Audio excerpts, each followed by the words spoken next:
Howdy guys, it's Luke at Geek Gaming Scenics, and in this video we're going to build a lovely waterfall and fix a few problems that might arise.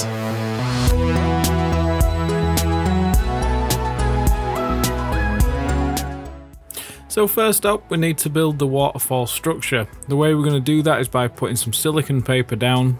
Baking paper will work as well, and using Clearfix. Now the reason we're using Clearfix is because it's an MS polymer. This is not silicone, it's a plastic, it's an acrylic.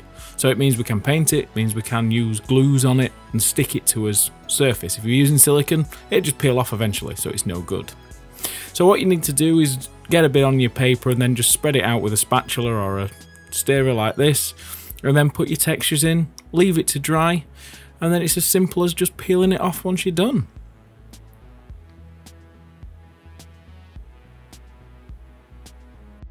So this is what we're going to be attaching the waterfalls to. We've made the flatbed rock that's sticking out on top. We've actually reinforced that with some plywood underneath. So when if any sort of pressure or anything gets on top of that, it will hold its weight. Now, the actual waterfalls themselves, they've been made far too long. Now the reason we've done this is so we can cut them to size. We can add 2, 3, maybe even 4, depending on how many we think it'll need. And it's just as simple as cutting it with the scissors, measuring it up and making sure that it all fits in place. We ended up going with just 2 drops of water because it is going to be quite slow moving. Now this is one reason why I use MS polymer rather than silicone. Nothing sticks to silicone, so this wouldn't work. So the reason we're using super glue is because it's plastic and it'll stick to the plaster very well. And it's just a matter of using super glue and an activator and it'll grab. So just stick this down in place and that'll be strong enough and robust enough to hold it till we get the resins and epoxies and everything else on it later. What you can see Wayne doing here is just applying a bit more super glue just to blend it in a little bit, and it will add a lot more strength as well. Now I'm using my good old faithful epoxy. I am allergic to this, so I do use with caution. However, it is it's very simple resin to use. It is rather thick, but it is very quick setting, and that's why I use it. It takes around 6 hours before you can start working on top of it. To tint it, I just use simple artist inks and give them a mix. This is quite scary because you're mixing it thinking, wow, that's dark, but obviously you're going to add another half into that, which will dilute it a lot. And I'm not doing a very big pour at all here. We're probably only mixed up maybe just under a pint. And you can pour that on and it will be still very transparent even though it's very dark because we're using it very thin. Okay, so if you are wanting to add depth, make sure that you add it a bit darker than usual. But if it's a thin pour, you'll still get the transparency even though it's rather dark. If you was doing it a big, deep, thick pour, don't add as much ink. And as you can see, as this starts to pour out, you can see underneath it, you can see through it, and just pour it, spread it around, and use a spatula to get it to where you need it to be.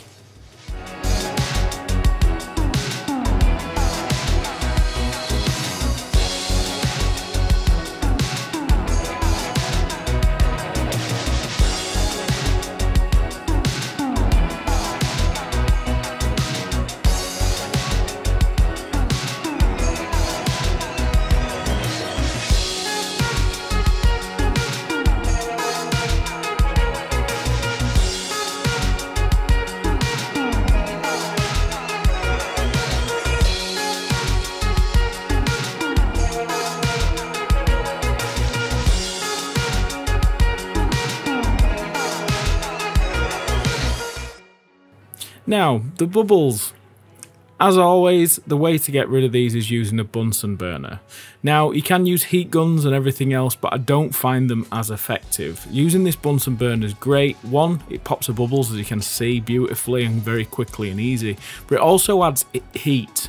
Now, to some people, this might look like quite a large resin pour. This is nothing. This is a very thin resin pour, so you need to give it the extra heat to help accelerate that to keep it going. Now, you will have to keep going over this with the resin for a good few hours, just making sure you're popping them bubbles. We use a brush just to coat it over the waterfall. That adds a bit of the colour and everything to the falling water. I wanted it to be quite silty and quite dirty water. And as you can see, I'm going over this for the next few hours, just making sure I'm getting rid of all the surface bubbles. Then we added reeds. We did wait till it was really thick at this point so we could just push them in and hold them, but in hindsight it would be better to put them in first. We just forgot because we was working on multiple tables at the same time. Then I bought some scissors and I thought serrated scissors would do this very well. Nope, that didn't work either. So just go in with normal scissors and trim them to get you different heights. The serrated scissors just cut it like normal scissors. Great idea on paper, not in practice.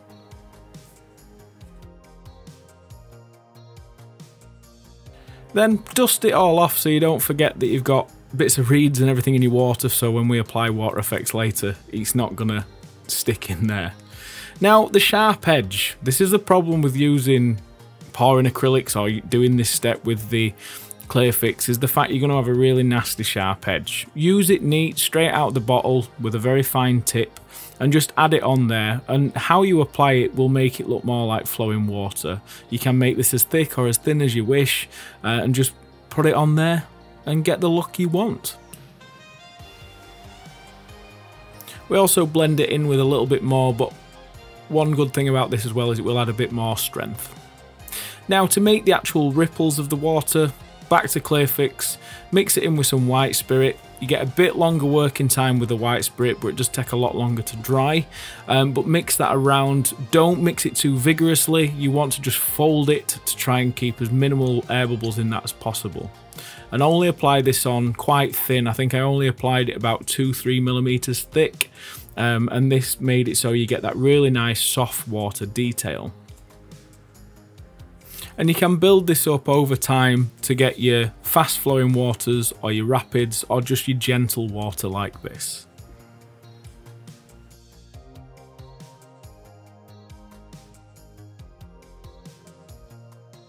Now do this on all the flat areas first. As you can see, I am pouring it out quite thick here, and there is some air bubbles, but don't worry about it on them areas because that's where the splashing and water effects we're going to be adding later. Now, I do move it around and just let it sort of find its own level, because obviously you want it to roll off in the areas that you want it, the water would naturally roll off. And then we just apply that down the river with swishy swashy motions, if even that is a word, to give you that soft, delicate water flow rather than being sharp and stippled with a paintbrush and gloss effects. The one problem you're going to have with Clearfix though, it doesn't dry very glossy. Once this dries, it does sort of have a satin to matte finish, but we will cure that later. If you've got any sharp peaks, if it's started to dry, just spray that with more white spirit or isopropanol and it will soften the top down. Now for the splashing effects and water effects, we're cutting like a crown shape into some acetate. This is just to give some structure so we can build it up onto something rather than having to build it layer by layer and it'd take forever. This does look rather bad, but we are covering the entirety of it with more Clearfix. So cut that up. I'm putting it on some silicone paper so I can get it in place, and then I'm just going to douse it all in Clearfix just to get rid of the actual flat, nasty texture of it. Don't waste your time and worry about what this is going to look like too much. Just get some Clearfix on there so if there is any that's left untouched once you've fitted it, it's not going to look out of place. So for placing it in place and sticking it down, this is only about an hour after it's been done, so the water effects themselves are rather tacky, plus the rapid water, whatever you want to call them pieces are very sticky, so you can sort of position them, bend them into shape, and then apply more Clearfix over the top of them, which will then glue them and adhere them solid once it all eventually goes off. Don't be worried about letting each level dry, just get it on there and build it up. Now for the actual wave waters and all the sort of flowing waters on top of the rocks, we do this now, and we just keep building that up neat and then pull the shapes into it with just a spatula or a tongue depressor so you can get that nice flow of water splashing, and then pull it across all the stones. Keep adding more and more till you get the height, and work with this till you get your desired look. Don't be afraid about adding too much on there, just keep adding it till you get the look that you want. If you let it dry in areas, it does make it easier to pile on top of, but just keep doing that and applying. The reason I've done it this way is so it can be playable, because it's such a small board and the guy wants to play on it. It means that we can apply stick models on it and it's not going to damage it. It's very robust, it's very strong. Now this is where the problems arise. Due to the issues that we've been having with COVID and everything else, I couldn't get hold of acrylic varnish that I normally use, like the Ronsil, so I had to use a polyurethane varnish. It was the only thing available. So I put this on and it just wouldn't dry. Now it could be numerous of reasons why, but it was very humid. It could have reactivated the clear fix underneath. But I'll show you what happened and then I'll show you how we fix it. So as you can see, we've got some weird dimples that have sunk in. I don't know where they've come from. And it's also really sticky and leaving fingerprints. So we'll cure this by painting some epoxy just over the top. So how we cure this is we mix up some more epoxy and we simply just paint it over.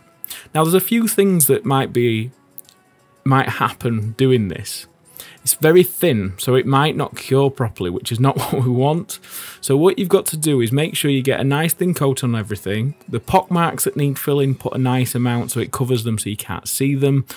You will still have your ripple because the ripple's underneath. It just might soften it a bit, which to be honest, it was a little bit too rough for my liking. So adding the extra layer of epoxy did make it nicer. Now, with it being a thin layer of epoxy, you might not have to do the step with the Bunsen burner, but I do advise that you do it because it needs the extra heat, because there's not a lot of resin there at all. So make sure you do this again over the next few hours, just keeping on top and making sure that you don't miss anywhere. And that way you'll get it to set and cure lovely. Now the fun bit, painting. So what I did first is I dry brushed with an ivory. The reason I'm using ivory is because obviously the water effects are quite brown and silty and they're not the cleanest. So I'm using ivory so it sort of simulates that sort of white water that's got a bit of dirt in it. And then once we've gone over with all the white water in the areas where all the ripples and everything are, you can sort of see how sharp the water effects are. It's hard to see when it's clear, but what I did then is I came in with some really heavy gel from Vallejo. You can get this from all sorts of arts and crafts stores. It's just a very thick acrylic medium. You brush it on white, and what that does is it takes the really sharp water effects and it softens it all and makes it look a bit more like flowing water. This does take a while to dry, but it also adds a nice cloudy sort of filter over the ivory, and you get a much more natural water effect. You could do this with epoxy, but I didn't have any, so I literally used the last of it doing this. So I just thought I'll try this, plus I can add some very subtle texture and everything with that. Then it's just a matter of going over it again with some pure white paint, and you get a very, very nice finish. White water can be quite terrifying, but just use a flat tip brush, get a lot of the paint off and just stipple it into place and it looks nice. Just make it follow the water path. Then after that, I just go over it maybe 5-6 times with some super glossy varnish. That's just to bring where the matte paint's dulled it down, just to gloss it all back up, and it'll also protect it and everything else as well. Then just fix the banks from the polyurethane that destroyed it, and it's just a matter of putting some more PVA glue on and applying your base texture coat, whatever you've used, just to cover it all up. And then once you're finished, it should look lovely. I do apologise for the wrong shutter speed when I was filming this, that's why you can see the black flashing lines, but you get a good idea. And the reason it is how it is the water effects. I'd love to add more froth and steam and all that sort of stuff coming off it, but it needs to be playable, so it's done like that so you can still put models in the waterfall if you wish. It's all completely playable. So I'll catch you in a bit.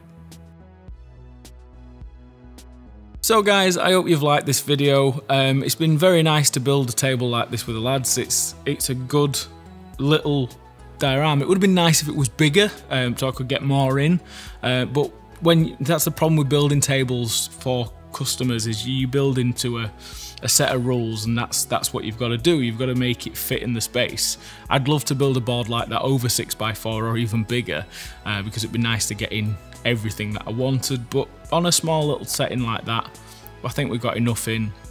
With the waterfall, it would have been nice to add far more details, but the idea is it's a gaming table. So that waterfall, if you want to put a model on it, you can put a model on it. You could even slap some heavy on it and it's not going to break. It's a very solid plastic waterfall.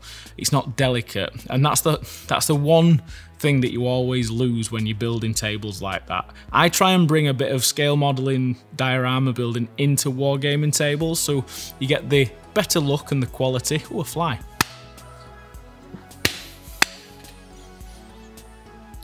Buzz off. So you get the quality and you get the, you get the overall look of a nice sort of dio table, but it's still very playable, robust, and hard enough to deal with gameplay. And that's what my approach is to wargaming. It's trying to add a bit more detail, but still make it worthwhile. So it looks nice and it's still playable. So you do lose some bits that I'd like to do, like froth, and I'd like to do a lot more with the water effects, but it makes a whole area very unplayable. So I've left it like that, so you can put your models in all the water if you want, it doesn't matter. If you've liked this video, guys, don't forget to like, share and subscribe. If you want to check out any of my products for all your Scenics needs, do check the links below, guys, and when you buy them, obviously, it really helps and supports these videos. There's Patreon, there's Element Games where you can buy all your new Warhammer 9th edition and all that sort of stuff. I get a cut and don't affect you, and it just means that I can make more videos like this. I am working on a very big video at the moment. It's probably the most expensive video I've ever made in my life, but more on that. And I think it's one of them videos that might not do very well, but we'll see. But anyway, guys, thanks for watching, thanks for tuning in, and I'll see you for that next video. Love, love, love.